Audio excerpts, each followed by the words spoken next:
Our friends are going to get killed. They're going to kill us. Our women are not going to have any more rights. And that's all. I can talk another day.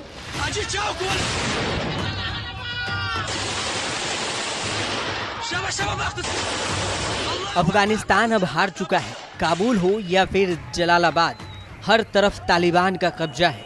पहले ये नजारा देखिए।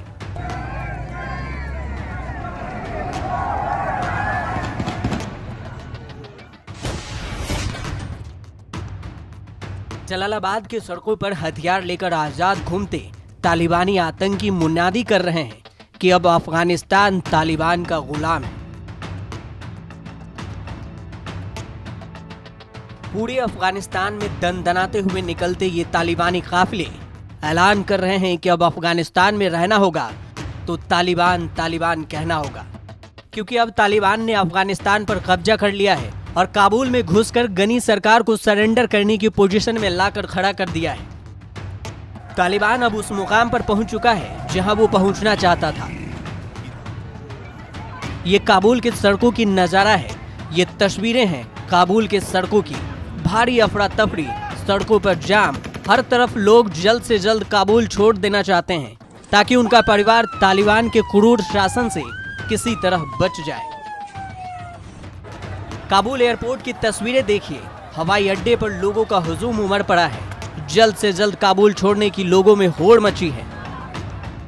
कल जब अफगानिस्तान भारी उथल पुथल की गिरफ्त में था, तभी इंडियन एयरलाइंस का विमान काबुल एयरपोर्ट पर उतरा। ये उसकी तस्वीरें हैं। इसी विमान में 129 लोग दिल्ली आए, जिसमें अफगानी राष्ट्रपति के सलाहकार रिजवानुल्लाह अहमद जई और सांसद सईद हसन भी थे।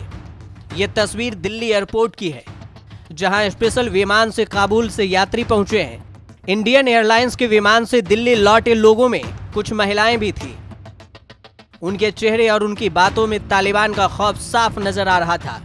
तो पहले सुनिए कि काबुल से दिल्ली आए यात्रियों ने क्या कहा। I can't believe the world abandoned Afghanistan.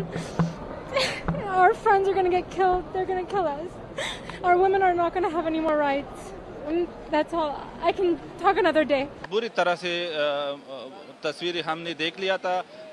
एक महीने से जो ये वायलेंस, ये लड़ाई हुआ था, तो आज जो हम आपने महबूब वतन से हम निकला तो बहुत बुरा तस्वीर हमने देखा। लेकिन उम्मीद ये है कि जो पहले बार तालिबान या जो लड़ाई था, इंशाल्लाह इसी बार ये लड़ाई नहीं होगा, उम्मीद है।